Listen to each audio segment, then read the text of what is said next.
साई राम, ओम साई राम, ओम साई राम, ओम साई राम।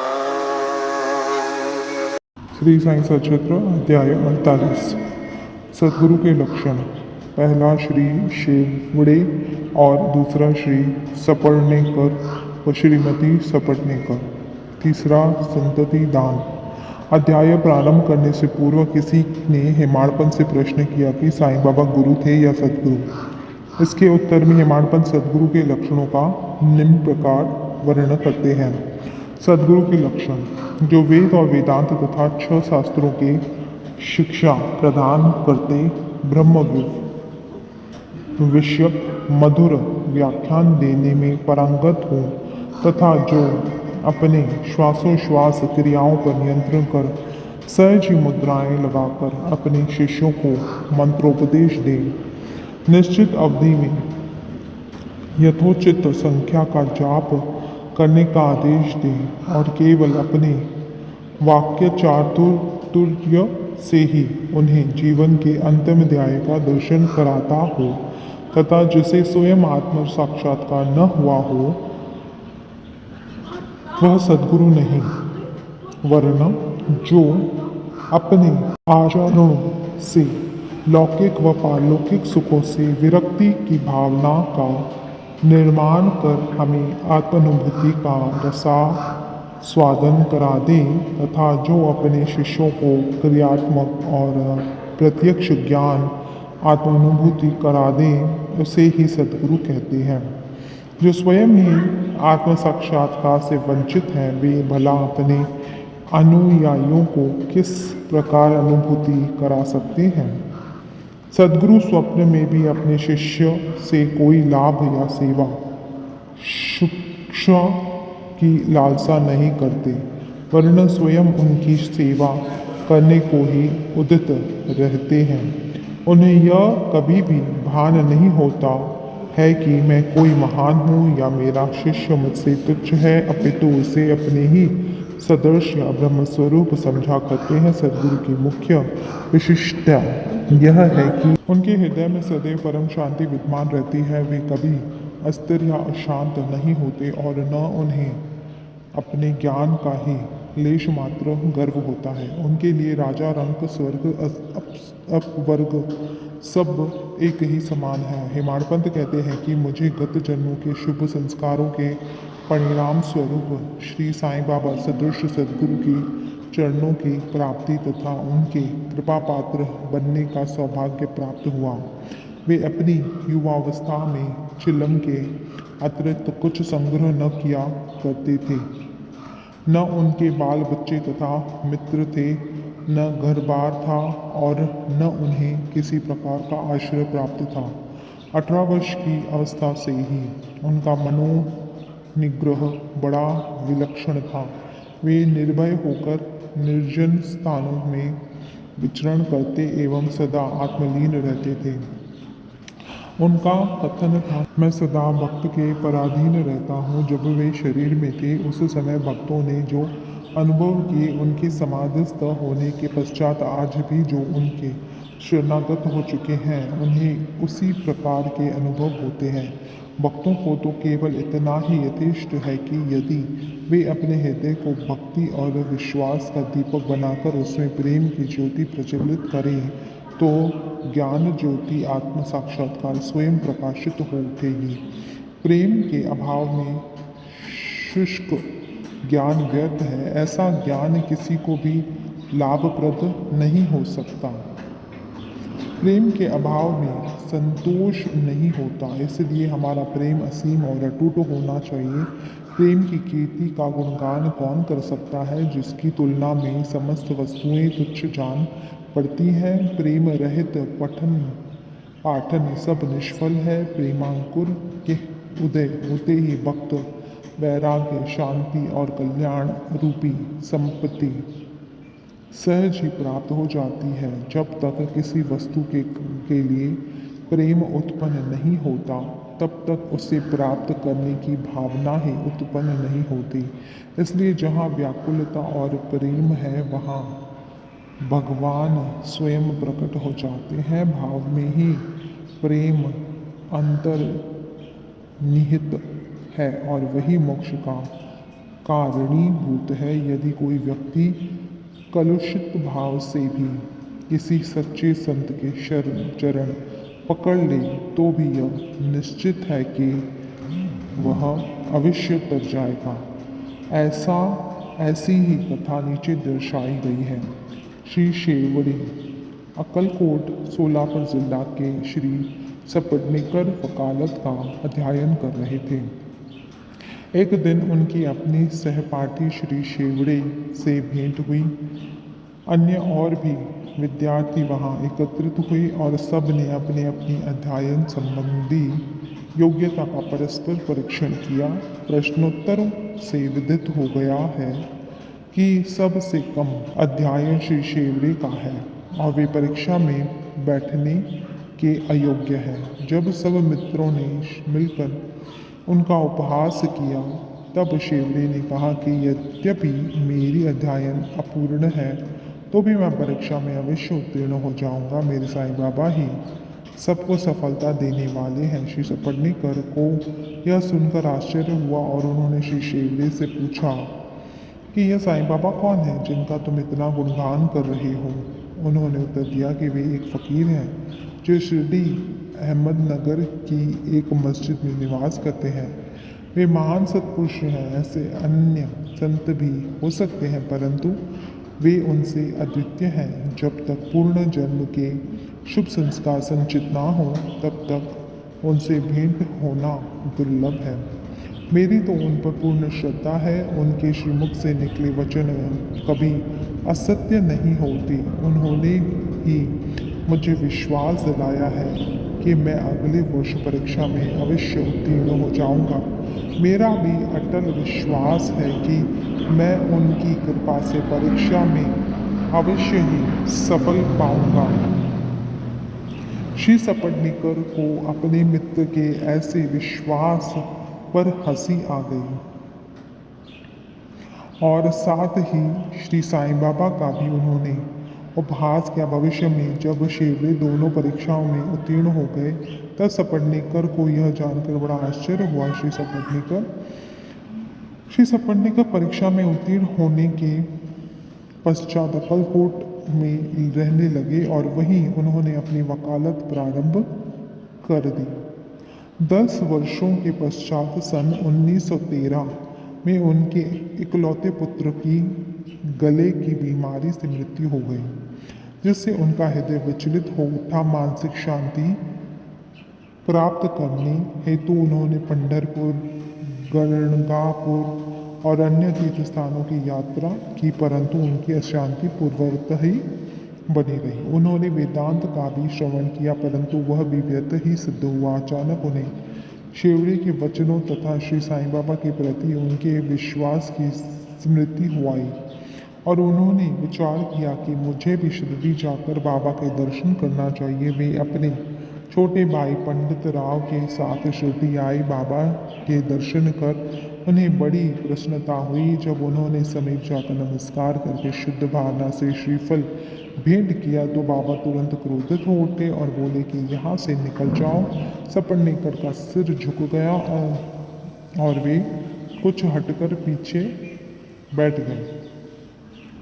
वे यह जानना चाहते थे कि किस प्रकार उनके समक्ष उपस्थित होना चाहिए। किसी ने उन्हें बाला शिंपी का नाम सुझा दिया।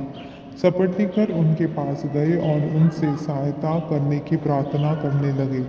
तब वे दोनों बाबा का एक चित्र मूल लेकर मस्जिद में आए। बाला शिंपी ने अपने हाथों में चित्र लेकर बाबा के साथ हाथ में दे दिया और पूछा कि यह किसका चित्र है। बाबा ने सपटनेकर की ओर संकेत कर कहा कि यह तो मेरे यार का है।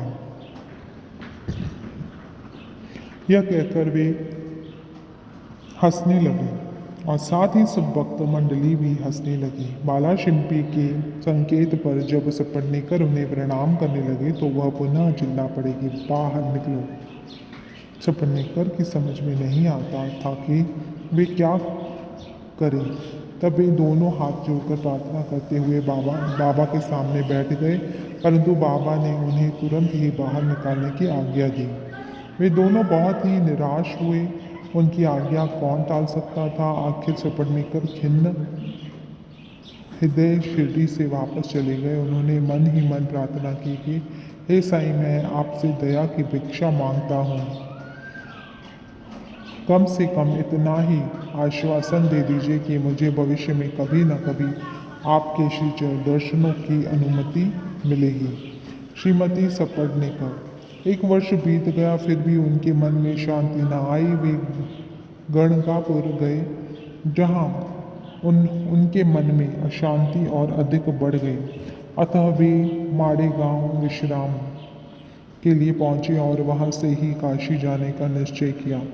प्रस्थान करने के 2 दिन पूर्व उनकी पत्नी को स्वप्न हुआ कि वह स्वप्न में एक गागर में लक्कड़ शाह के कुएं पर जल भरने जा रही है। वहाँ नीम के नीचे एक फकीर बैठा है, सिर पर एक कपड़ा बांधा हुआ है। फकीर उसके पास आकर कहने लगा कि मेरी प्रिय बच्ची, तुम क्यों व्यर्थ कष्ट उठा रही हो?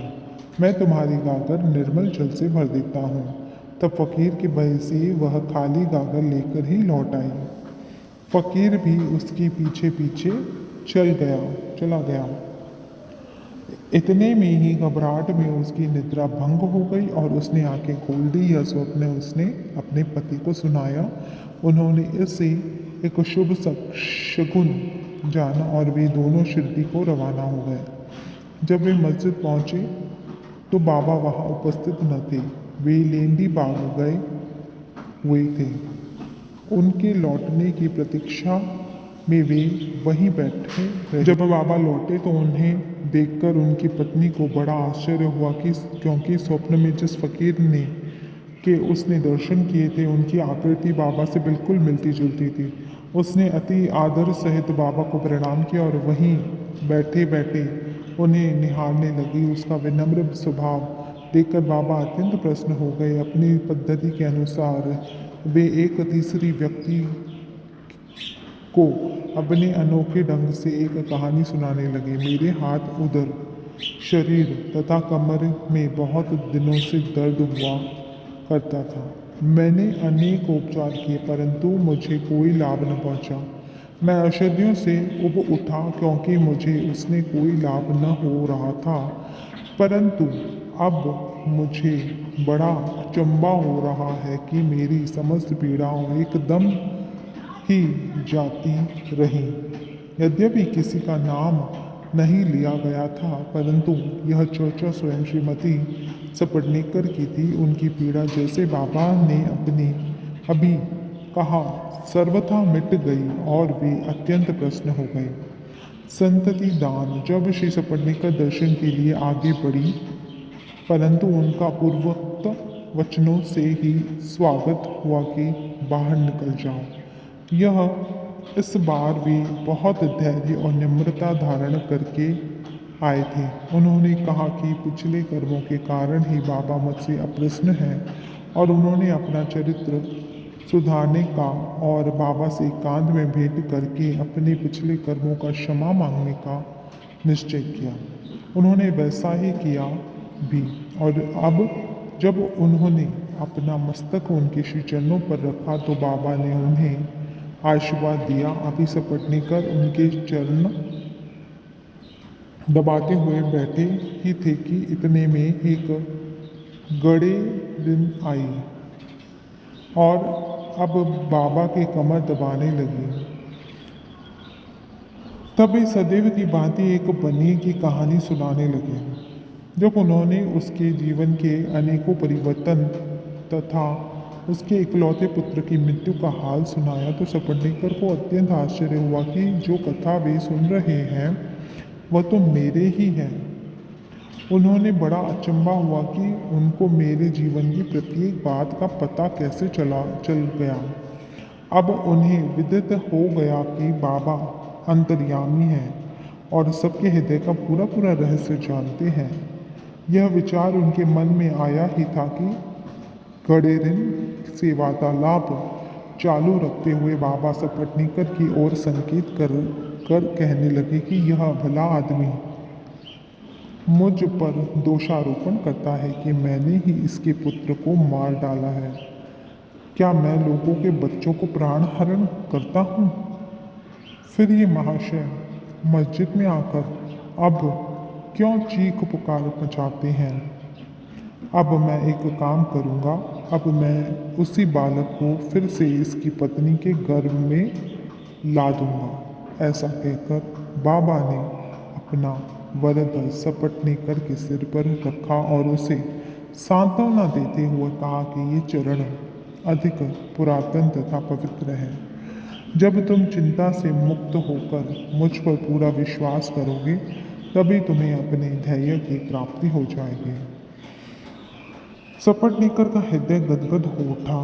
तब अश्रुधारा से उनके चरण धोकर वे अपने निवास स्थान पर लौट आए और फिर पूजन की तैयारी कर नैवेद्य आदि लेकर वे सप्तनिक मस्जिद में आए।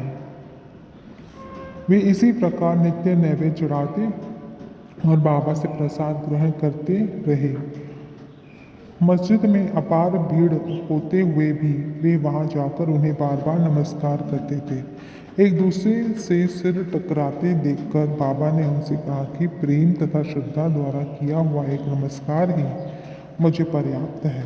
उसी रात्रि को उन्हें चावड़ी का उत्सव देखने का भी सौभाग्य प्राप्त हुआ और उन्हें बाबा ने पांडुरंग के रूप में दर्शन दिए। जब वे दूसरे दिन वहां से प्रस्थान करने लगे तो उन्होंने विचार किया कि पहले दक्षिणा में बाबा को यह रुपया दूंगा, यदि उन्होंने और मांगे तो अस्वीकार करने के बजाय 1 रुपया और भेंट में चढ़ा दूंगा। फिर भी यात्रा के लिए शेष द्रव्य राशि प्राप्त होगी।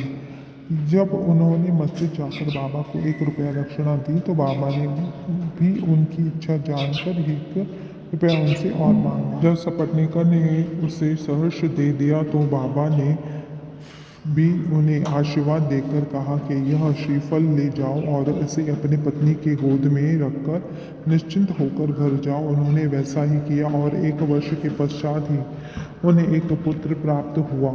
8 मास का शिशु लेकर वह दंपति फिर शिरडी को आए और बाबा के चरणों पर बालक को रखकर फिर इस प्रकार प्रार्थना करने लगे कि हे श्री साईनाथ, आपके ऋण हम किस प्रकार चुका सकेंगे। आपके श्री चरणों में हमारा बार बार प्रणाम है।